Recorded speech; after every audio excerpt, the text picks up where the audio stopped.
Hello and welcome to the Driving in Wyoming podcast. This is Aaron from AaronOnAutos.com. Today we're going to talk about the 2014 Chrysler 300C AWD, or all-wheel drive. This is kind of the last of the big American cars. They really don't make them like this anymore. It's a big, full-size sedan in the American style with everything you would expect to go with that, except one notable exception: fuel economy. We'll get to that in a minute. This is the second generation of what is termed the modern 300, or the current Chrysler 300 series.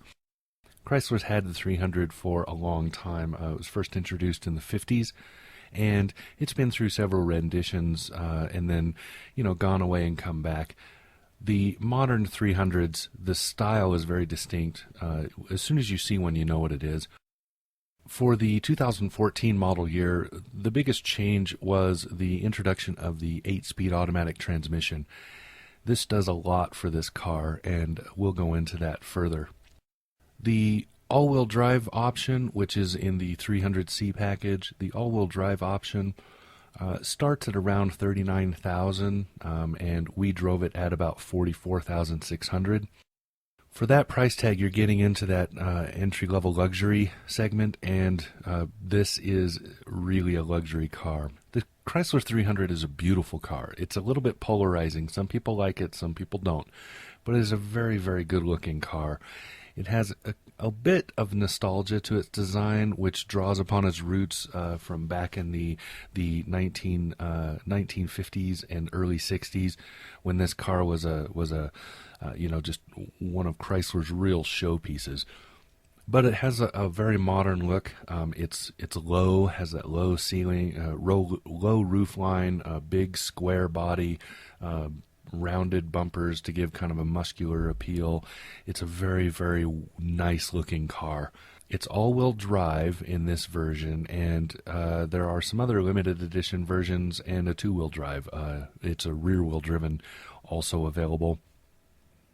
The 2014 Chrysler 300C AWD kind of continues that Chrysler 300 premium level big sedan appeal, and the inside is just gorgeous. It's very top level and very well refined. Even the base level is very well done. It's comfortable. It's exceedingly roomy. You'll find the interior space in this car rivals some apartments. It's just gigantic and very, very cushy.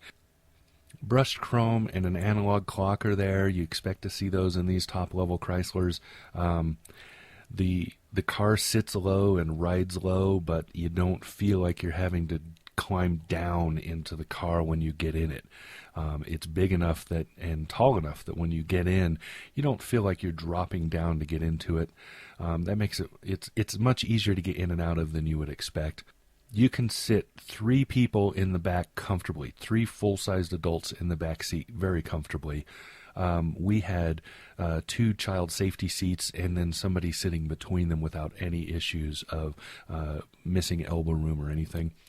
The trunk is huge. It's what I would term a Jersey 3 body, but it still has room for a shovel and the tarp and a couple of bags of quicklime.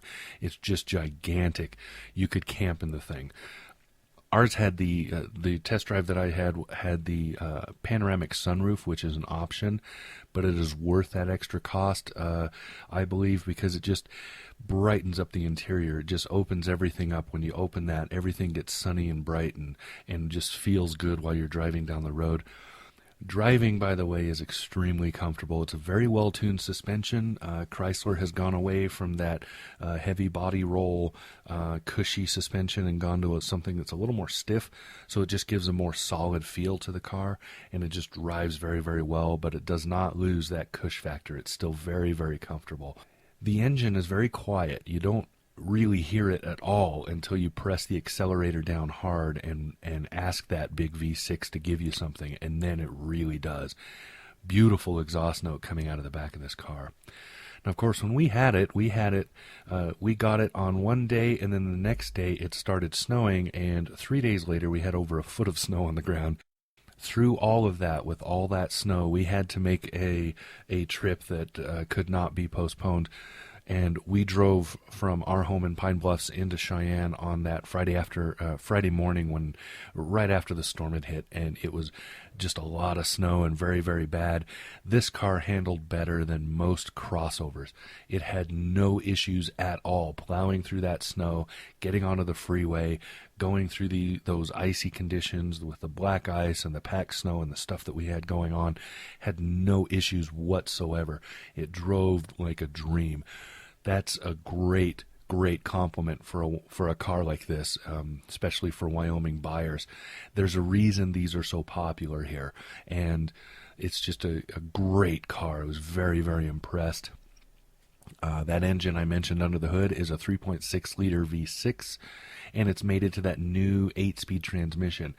I brought that up before because I wanted to tell you that what that 8-speed transmission brings to this car is 27 miles to the gallon on the highway. That's not just some number they put on the window sticker either. I was getting and beating that regularly on our highway trips. We went from here to Cheyenne a few times. We went up to Scotts Bluff a couple of times.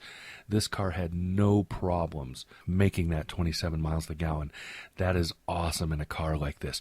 Imagine a car this big as this car is, and it's getting 27 miles to the gallon without any expensive stuff added. They didn't throw on a hybrid or anything like that. It's just a great car. I cannot emphasize enough how great this car is. I really enjoyed it. My family enjoyed it. It was a very good car. Of course, you can get the Avalon Hybrid, which we have already reviewed. You can get that car and have the same size of vehicle and get much better mileage, but you will pay for that. And also, this car is much larger than the Avalon on the interior. There's just more space in this car. So you have to decide what it is you want out of your car. And if I were to go out and buy a brand new car, I think I would really have to scratch my head hard and think about which one of these to buy, because the Avalon Hybrid and this Chrysler 300C are very close in terms of what I would want out of a car. And like I said, there's a reason that the Chrysler 300C in the all-wheel drive package is so popular here in Wyoming. It's a great car. You can read some of the reviews I've done of this car. They will be posted on AaronOnAutos.com. And for Aaron on Autos, this has been Aaron Turpin with your Driving in Wyoming podcast. We'll talk to you again soon.